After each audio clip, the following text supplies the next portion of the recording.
Olá, meu nome é Paulo Vilaça, sou crítico de cinema, editor de cinema e cena, e estou agora vou comentar agora sobre a premiação do Oscar, agora sobre as premiações em si. Agora há pouco eu comentei num vídeo anterior sobre a cerimônia e agora vamos falar sobre os prêmios.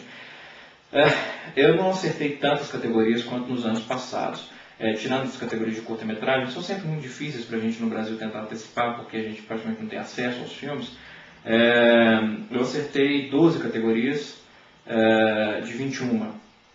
Me orgulho de ter acertado 7 das 8 principais, inclusive do ator coadjuvante, que praticamente todo mundo apostava no Ed Murphy, e eu disse que acreditava que o Alan Arkin ia vencer, como venceu. Mas mesmo assim, não posso me gabar. Realmente eu errei muito, como muita gente deve ter errado. Houve algumas surpresas, surpresas decepcionantes. Fotografia, por mais que a fotografia do Labirinto do Fauno seja uma fotografia realmente belíssima, não há dúvida alguma de que a fotografia do Filhos da Esperança é a melhor fotografia do ano, do ponto de vista técnico, artístico, narrativo, tanto que o Emmanuel Lubezki venceu todas as premiações da categoria, praticamente, menos o Oscar. Isso eu atribuo um pouco à lavada que o Labirinto do Fauno indicou que ia dar. O filme parece que ele provocou um impacto sobre a academia maior do que eu esperava. Ele começou a vencer praticamente todas as categorias que ele estava disputando, e aí chegou na de filme estrangeiro, que todo mundo esperava, ele vai ganhar agora, né? Já ganhou 3, ele perdeu.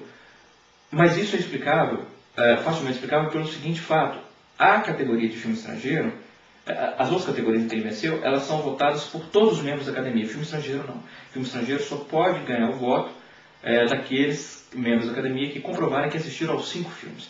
Então é um universo mais reduzido ainda do que o da academia inteira. Então por isso que houve esse pequeno essa aparente contradição. A academia é apaixonada pelo Labirinto do Fauno, mas na hora de dar o prêmio melhor filme estrangeiro, deu para a vida dos outros. Como eu tinha falado no meu vídeo de sexta-feira, antecipando quem eu acreditava que seriam os vencedores, eu disse que é um filme muito bom, como é mesmo, não foi um prêmio mal dado. Eu tenho um carinho maior pelo Labirinto do Fauno, a vida dos outros é um grande filme.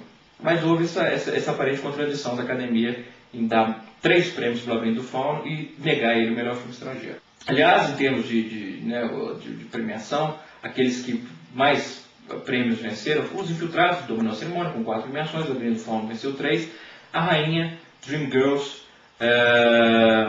Pequena Miss Sunshine e Uma Verdade Conveniente ganharam 2 prêmios cada, o que é interessante, um documentário ganhar 2 prêmios. Aliás, lá à noite foi do Al Gore, todo mundo babando no Al Gore, querendo que ele anunciasse que ia concorrer à presidência, inclusive os republicanos, os conservadores, que já foram contra o filme, porque eles não acreditam, não sei como, mas não acreditam em aquecimento global, devem ter ficado mais frustrados ainda quando uma outra categoria que foi surpresa, que foi de música, ganhou a música original, a canção original de Uma Verdade Inconveniente, e aí sobe no palco a cantora Melissa Etheridge e agradece a esposa dela e os 4 filhos.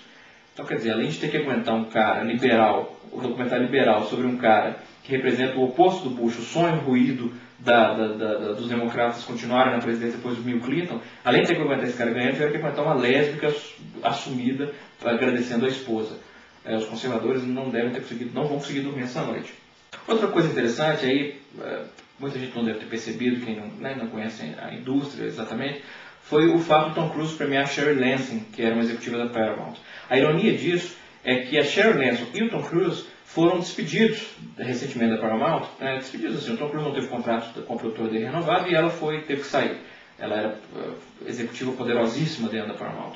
Pelo mesmo cara, o Samuel Redstone. Então, ao colocar o Tom Cruise homenageando a Shirley Lansing, isso foi um espetáculo da academia no Samuel Redstone, que é considerado um chefão já ultrapassado, velho, sem visão moderna, e que foi injusto com os dois. Como eu falei no vídeo anterior, os discursos, na maior parte, como o da própria Shirley Lansing, foram burocráticos, bobos, decepcionantes.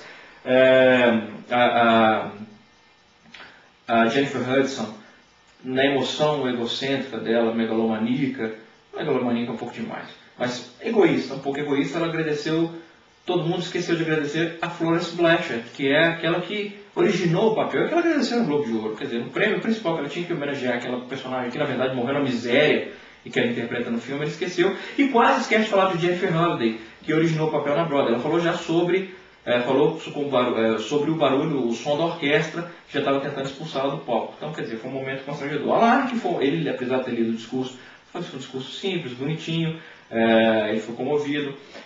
A Ellen Mirren foi um discurso também simples, mas homenageando a Rainha Elizabeth II, foi um discurso elegante na sua simplicidade. E o discurso do Morricone foi sensacional, todo italiano. Foi um momento belíssimo ver aquele italiano dominando a cena durante vários minutos, mais do que merecidamente, dono de uma obra, meu Deus. Eu tenho vários favoritos. A Missão, quando eu vi a trilha da Missão, sempre me arrepio, eu acho absolutamente maravilhoso, e foi muito bacana ver você sendo homenageado. Quando a Thelma Schoonmaker ganhou pelo Babel, que é pelos Infiltrados, né, a melhor montagem, eu achei interessante. Aquela senhora é responsável pela edição de um filme tão violento, pela montagem de um filme tão violento, é uma montadora exemplar, que a carreira toda acoplada do Scorsese, e foi muito bonitinho ver o Scorsese emocionado com a vitória dela. As lágrimas mesmo. Foi um momento que realmente me comoveu por esse desprendimento, essa alegria dos Scorsese por uma amiga, por uma companheira. E finalmente foi muito bacana ver o George Lucas, o Spielberg e o Francis Ford Coppola premiando um amigo velho. Todo mundo já sabia, né, que o Scorsese ia ganhar, então escalaram, não foi à toa. Foi muito bacana a interação dos três, o George Lucas brincando, mas eu nunca recebi um Oscar. Foi um momento inspirado esse.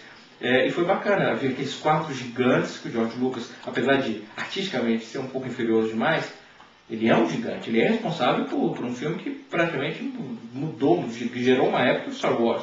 E responsável pela Industrial Light and Magic, que revolucionou também a indústria de efeitos visuais.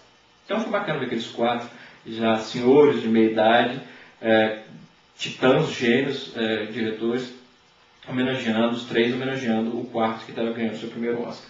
Ver se de repente, depois de uma cerimônia futura, o Scorsese, o Spielberg e o Coppola homenageiam o George Lucas se ele vier a ganhar um Oscar, pelo menos o Oscar honorário.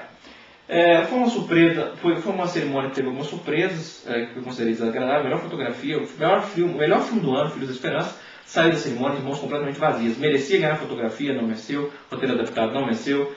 Então isso foi muito frustrante. Isso é um erro que a academia vai ter que responder no futuro. As pessoas vão, daqui a 30 anos, Filhos da Esperança ainda vai ser lembrado, as pessoas vão ter que lembrar que ele não venceu nenhum Oscar na sua época. Ator coadjuvante foi uma surpresa, né? Eu previ o Alan Arkin, mas todos previam Ed Murphy. Música também, como eu falei, todos esperavam uma canção, provavelmente Listen dos Dreamgirls, venceu a Melissa Etheridge por Verdade Inconveniente. Filme estrangeiro, como eu falei, todos esperavam também o Labirinto do Fauno, então foi uma surpresa relativa ver o Vida dos Outros. E a animação, que venceu, meu filho, eu vou ter que dar notícia para ele amanhã, venceu Happy Feet, que é um filme adorável, os três eram adoráveis, qualquer um que vencesse estava ótimo, venceu Happy Feet, que era o que todos menos esperavam. Enfim, foi uma cerimônia com seus altos e baixos, dividiu basicamente os prêmios de uma forma mais igualitária, e agora esperar o ano que vem para a gente começar de novo a tentar prever, e aquela corrida toda de novo, essa antecipação. Enfim, a gente se vê, a gente não sei se o vídeo vai continuar, o videocast, vamos ver. Se for o caso, a gente se vê dentro de mais alguns dias com outro tema que já não é mais Oscar. Ok? Um grande abraço e bons filmes.